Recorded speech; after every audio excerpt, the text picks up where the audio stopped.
Good morning, all. Today we are going to discuss about mental elements in thoughts. So, as we have discussed in the earlier class, in every thought there is a violation of legal right of another person.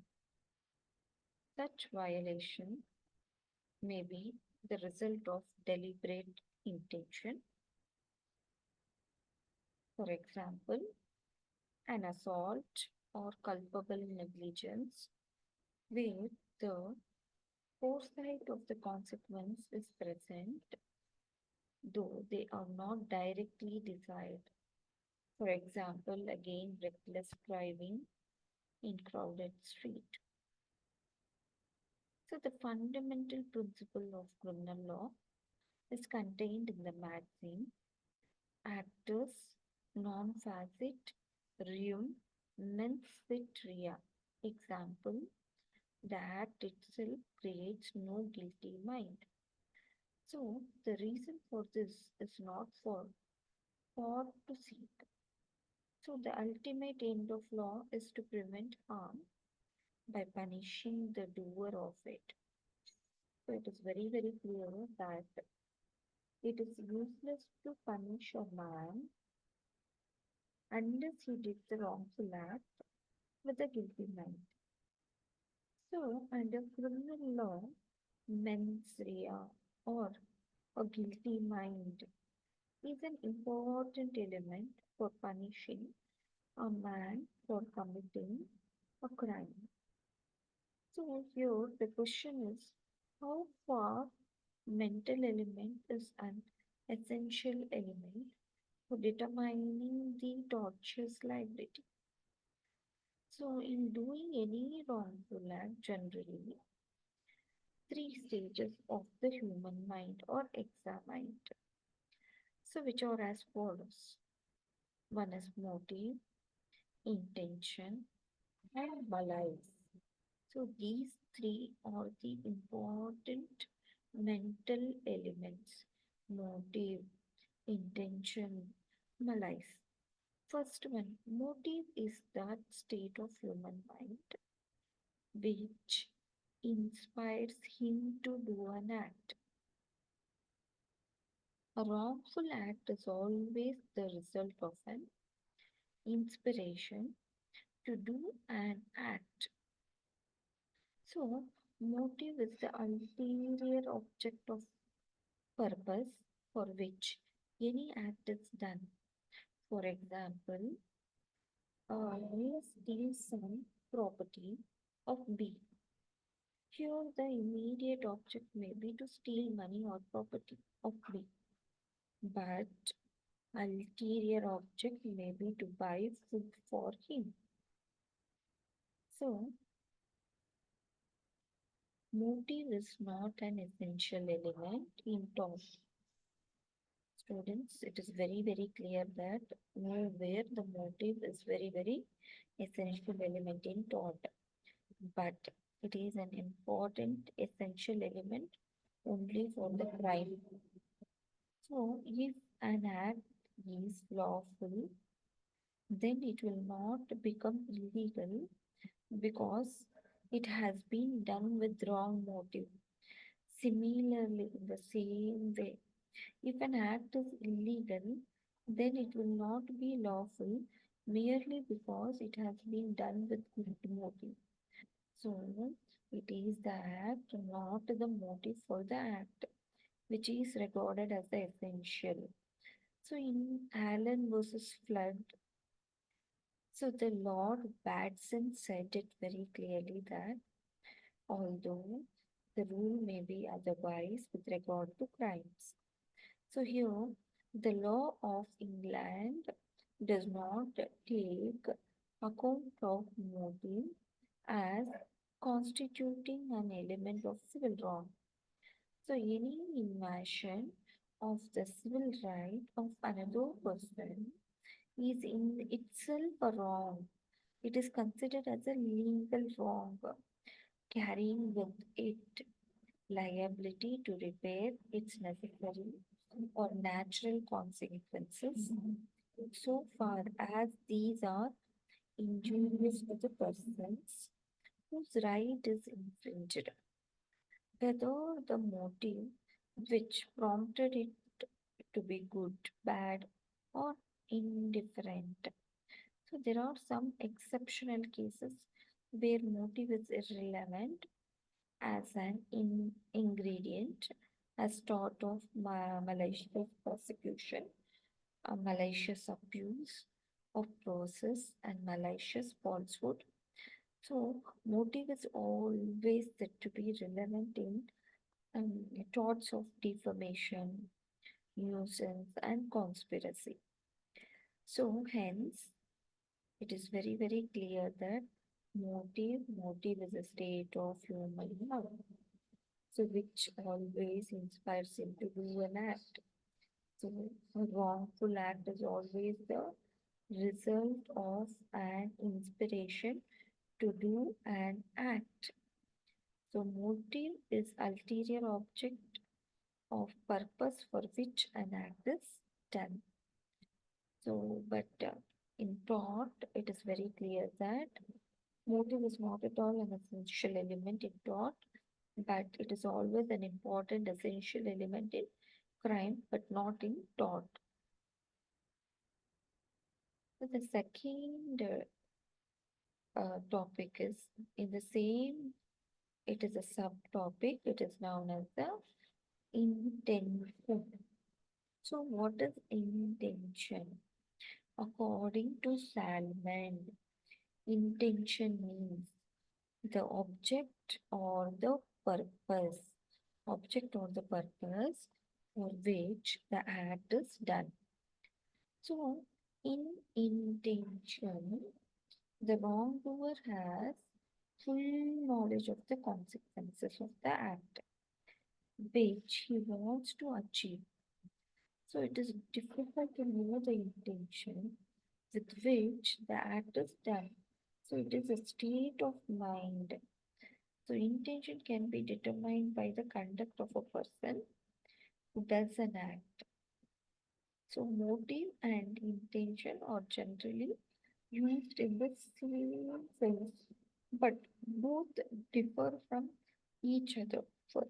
Firstly, motive is the ulterior object for which an act is done, whereas intention is immediate and apparent object for which the act is done. So, a thief's immediate object may be to steal others' money, but his ulterior object may be to punish, sorry, his ulterior object may be to purchase food for himself. Secondly, in motive, the wrongdoer wishes to get real or imaginary profit for him. But in intention, individual profit may not be the wish of the wrongdoer. So, position of intention in thought. So here, intention is irrelevant in law of torts. If a person is injured by the act of the defendant, then he will be liable, even though his intention might not be to cause injury to that person. So, in law of torts, the liability is determined on the ground that even persons knows the natural consequences of this act. So we have wheel versus van. This is also known as a balloon case. So the defendant flew in a balloon, but unfortunately had a bar to the garden of the plaintiff.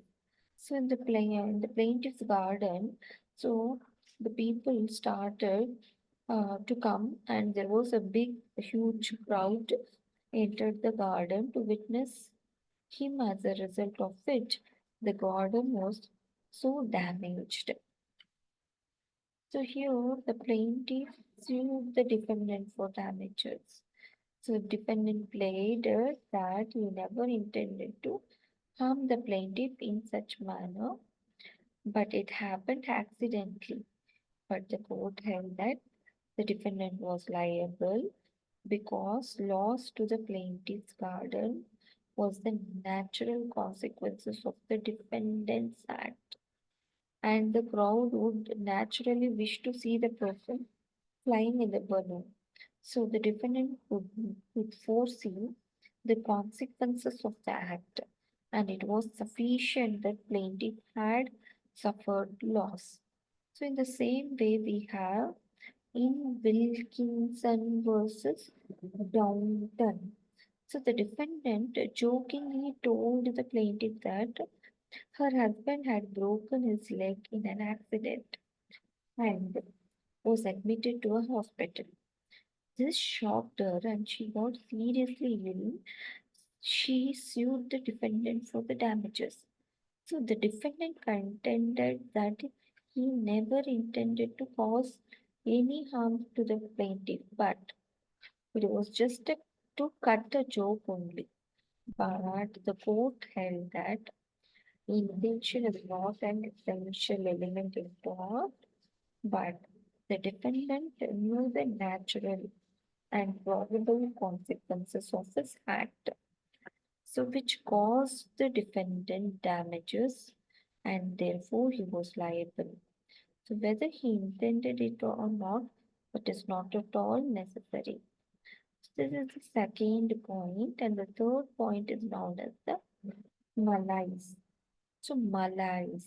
When we come to malaise, the word malaise usually means um, spite or ill will. So, but in law, the word malaise has two different meanings. So, one is intentional doing of a wrongful act or act done with improper motive. So, to act maliciously sometimes means to do the act intentionally with knowledge. So, that is wrongful. While at another time, it means to do the act with some improper and wrongful motive. So that is some motive of which the law does not approve. So malice in the first sense is synonymous with the intention. So in the second sense, malice means motive, and in this sense, it includes not only spite or ill will, but any motive with which the law disapproves. So the term malicious here does not refer to motive or the reason of the act, but to the knowledge with which it is committed. A malicious wrong in this sense is different from and opposed to a negligent wrong. So, like, and to a wrong committed under non-honest, though mistaken claim of right. So, in reference to this class of case, malice may be defined to be where any person willfully does an act so injurious to another without lawful excuse. In the first sense, malice has been defined by Bailey J. Not follows.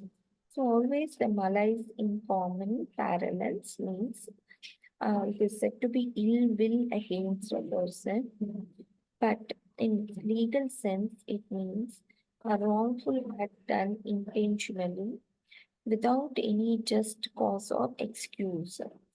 So if I give a perfect stranger a blow likely to produce death, I do it out of malice, but I do it intentionally and without just cause or excuse. So if I maim a cattle without knowing whose they are, If I poison a fishery without knowing the owner, I do it out of malice because it is a wrongful act and done intentionally. So, in the second sense, always the malice means to do an act with wrong and improper motive. So, thus, malicious prosecution does not mean the intentional and consequential, sorry, cons, cons, consciously wrongful prosecution of an innocent man. So, it means the prosecution inspired by improper motive, that is, the motive which is not allowed and sanctioned by the law. For example, if one person prosecuted somebody only with a view to extort money out of him, he is liable for malicious prosecution. In such a case, even if there was an honest belief in the guilt of the accused, prosecutor may be liable because the prosecution was inspired by bad motive, that is to extort the money from the thief. So malice is of two kinds I told you. One is malice in fact and malice in law. So what is malice in law? Means an act done wrongfully and without any reasonable and probable cause. So malice in fact means improper motive. So motive in this sense is relevant in tort of malicious prosecution. So importance of malice in law. So malice is in the sense of improper motive is entirely irrelevant in the law of tort. So it generally looks at the action of a man. It generally does not ask why he has done this. A good motive will not justify an act which is otherwise illegal. On the other hand, a bad motive will not make an act illegal if it is otherwise legal. So this is what is about all this topic. So we had discussed about the topic which is known as the mental element in thoughts. So in mental elements in thought, we come across three subheadings: motive, intention, and malice. So these are the three important things: motive, intention, as well as the malice. Motive is that state of human mind which inspires him to do an act, or a wrongful act is always the result of an inspiration to do an act. And as well as we have the intention. So what is this intention? Intention so means the object or the purpose for which the act is done. And as well as we have malice. So malice usually means spite or ill will. But in law, we use the word as malice, intentional doing of a wrongful act, and act done with improper motive. So this is what is about all this topic. Thank you.